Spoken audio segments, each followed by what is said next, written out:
Lagi, untuk kedua kalinya, keponakan Ashanti, Millen Cyrus, terjerat kasus narkoba. Millen terjaring razia protokol kesehatan oleh kepolisian Polda Metro Jaya yang digelar di sebuah kafe kawasan Jakarta Selatan Minggu dini hari kemarin.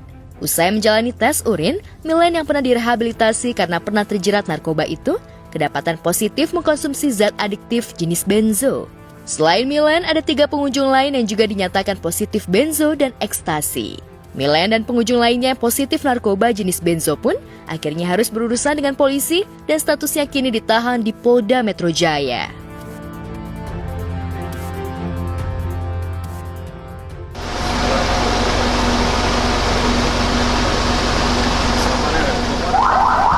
Mas jangan liput dong. Jatuh jangan lagi.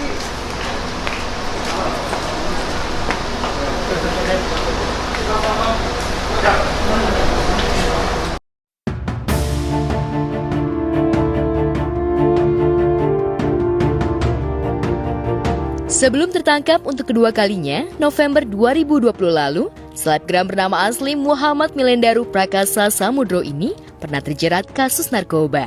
Kala itu, Millen tertangkap operasi narkoba oleh Satuan Reserse Narkoba Polres Jakarta Utara di sebuah hotel kawasan Jakarta Utara. Hasil tes urin kala itu menyatakan Millen positif mengkonsumsi narkoba jenis sabu. Millen akhirnya ditahan. Kita melakukan penangkapan pada hari Minggu dini hari di salah satu hotel di Jakarta Utara. Kita menemukan beberapa barang bukti, ada bom, lalu ada sabu juga. Saya minta maaf untuk keluarga saya, mama, adik saya, dan keluarga besar saya, dan teman-teman yang saya rugikan. Dengan direhabilitasi semoga dia juga bisa pastinya sebelum direhabilitasi dengan beberapa hari dia ada di kepolisian tentunya tidak mudah dan tidak akan nyaman buat dia pastikan. Ya, Kamilen mau direhab, Kamilen? Ya doain yang terbaik ya. Berapa lama Kamilen? Belum tahu. Kamilen gimana kondisinya? Alhamdulillah baik, sehat.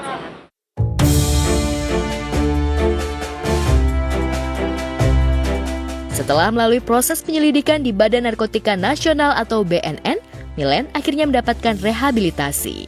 Setelah menjalani masa rehabilitasi di Balai Besar Rehabilitasi Badan Narkotika Nasional, Lido, Bogor, Jawa Barat awal tahun lalu, tepat 11 Januari 2021, Millen akhirnya bisa menghirup udara bebas. Kala itu, kepada sang tante Ashanti, Millen mengaku banyak mendapat pelajaran penting, terutama pelajaran agama saat berada di pusat rehabilitasi. Di rehab ya aku banyak belajar tentang agama, terus banyak belajar tentang apa sih dampak efeknya narkoba. Ya. Terus pokoknya aku banyak program-program yang emang di sana aku dididik benar-benar jadi benar gitu. Dan dari pola tidur, pola kita berkomunikasi dengan orang itu semua ada caranya. Jadi biar menyampaikan pesan itu kepada masyarakat atau ke teman-teman ada beda-beda pesan intinya. Berarti rehabnya Millen tuh memperlakukan Millen dengan baik gitu ya. Makan 3 kali sehari, makanya sampai berat badannya naik 5 kilo. Saya percaya setelah ini dia bisa lebih membuktikan sama orang lain bahwa dia intinya gini, orang salah bukan berarti akan salah selamanya gitu. Orang salah bisa berubah dan perubahan dia nanti pasti yang lebih baik, itu aja. Kepada Ashanti, Millen juga mengaku kapok dan akan lebih selektif mencari teman agar tak kembali terjerat. Apa hikmah dari kejadian kemarin? Hikmahnya lebih belajar kayak dalam pertemanan, maksudnya lebih berhati-hati dalam berteman. Terus gak mau untuk sembarang kenal sama orang juga yang gak penting-penting banget. Gak mau terlalu percaya. Main ambil kerjaan gitu ya. Gitu. Pokoknya sekarang fokusnya kerja aja dengan orang-orang yang jelas gitu. Gak memperbanyak circle lah gitu. Bergaulnya juga harus lebih diperketat, lihat lagi gitu dan kan. Banyak ibadah di dalam. Alhamdulillah. 5 kali sholat.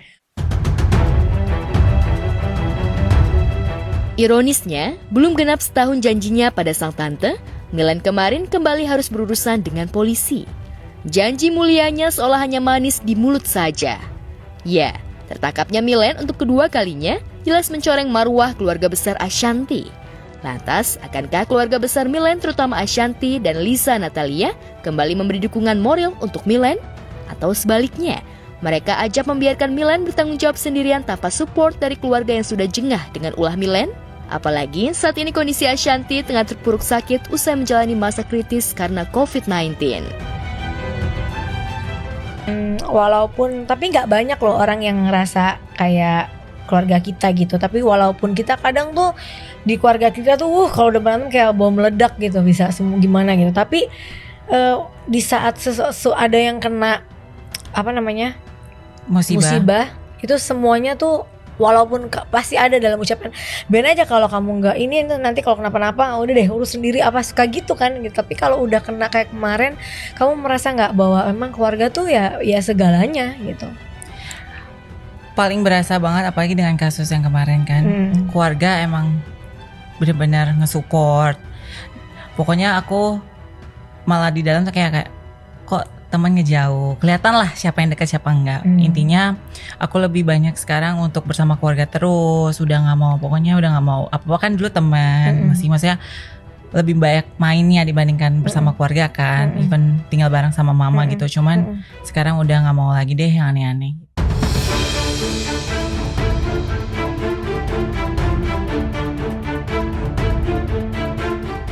Saat Milen terjerembab ke lubang nista narkoba untuk kedua kalinya, penyanyi bersuara merdu Nisa Sabian nampaknya masih harus menepi dari kejaran awak media.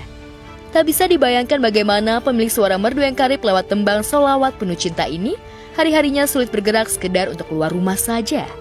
Nyaris setiap hari barisan awak media terus memantau kediamannya. Apalagi hingga hari ini, baik Nisa maupun sang keyboardist Ayus Sabian belum duduk bersama mengklarifikasi tudingan asmara terlarang yang dilontarkan keluarga Ayus dan istrinya Riri Fairuz. Rumah ini kosong terus atau gimana sih, Bi? Kosong katanya, kata pembantunya kosong, nggak ada pulang. Pulang kemana kalau boleh tahu, Bi?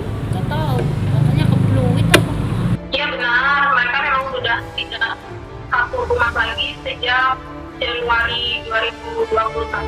Saya dengan penuh kesadaran dan ketulusan ingin memohon maaf kepada istri, keluarga, teman-teman Sabian, dan semua yang merasa tidak nyaman dengan kekhilafan yang saya lakukan.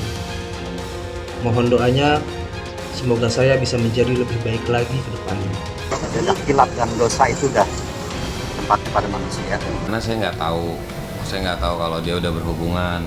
Apalagi seorang Nisa umur masih labil, harus banyak dibimbing, harus banyak dinasehati biar nggak salah jalan dan lain-lain. Fans bertanya-tanya akhirnya benar apa enggak gitu. Kalau misalnya nggak benar kan harusnya ada sangkalan, menyangkal atau gimana. Tapi ini dengan diamnya mereka berarti selama ini mungkin benar mungkin.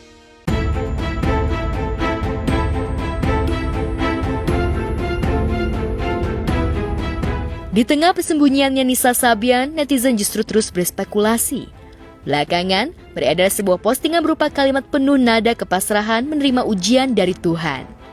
Postingan berupa status WhatsApp itu diduga oleh netizen dibuat oleh Nisa Sabian. Lantas benarkah status WA tersebut milik Nisa Sabian atau rekayasa imajinasi netizen saja? Saya simpel aja, manusiawi. Itu aja. Manusiawi. Saya mikir ini efek dari belum adanya penjelasan yang betul-betul yang betul-betul apa adanya gitu loh.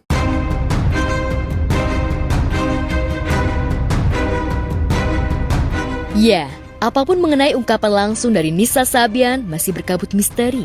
Sementara belakangan muncul segelintir peselancar dunia maya yang mengayal popularitas di tengah keruh suasana hati Nisa lewat gimmick-gimmick serupa penampilan mirip Nisa. Mereka yang mengeruk keuntungan dari kepiluan Nisa Sabian yang terus disudutkan ini seolah tak lagi punya empati betapa seburuk apapun citra Nisa, toh gadis kelahiran Bandung berusia 21 tahun ini punya segudang prestasi lewat tembang-tembang hits gambus modern yang dilantunkannya hingga membuat fans larut dalam histeria. Lantas, akankah Nisa keluar bicara atau memilih diam, lalu membiarkan isunya bergulir senyap di antara tembang-tembang hitsnya yang masih terus didengar? Ya kalau dibilang harusnya ngomong, ya pasti harusnya ngomong supaya nggak jadi berita yang simpang siur kayak gini. Kalau kayak gini, betul. Kalau kayak gini kan jadi banyak menggiring opini publik, terus banyak orang-orang yang mau tenar juga akhirnya ngasih berita-berita yang hoax-hoax lagi gitu ya. Kemarin memang saya sempat ngarahin by voice note sebelum ada tabayun dari Bang Ayus. Arahan saya, porsi saya di sini bagaimana hal yang lagi rame ini tetap ada muatan agama yang masuk gitu loh, supaya minimal netizen bisa ngerem. Apapun kenyataannya, sepertinya jauh lebih baik kalau masyarakat tahu apa adanya.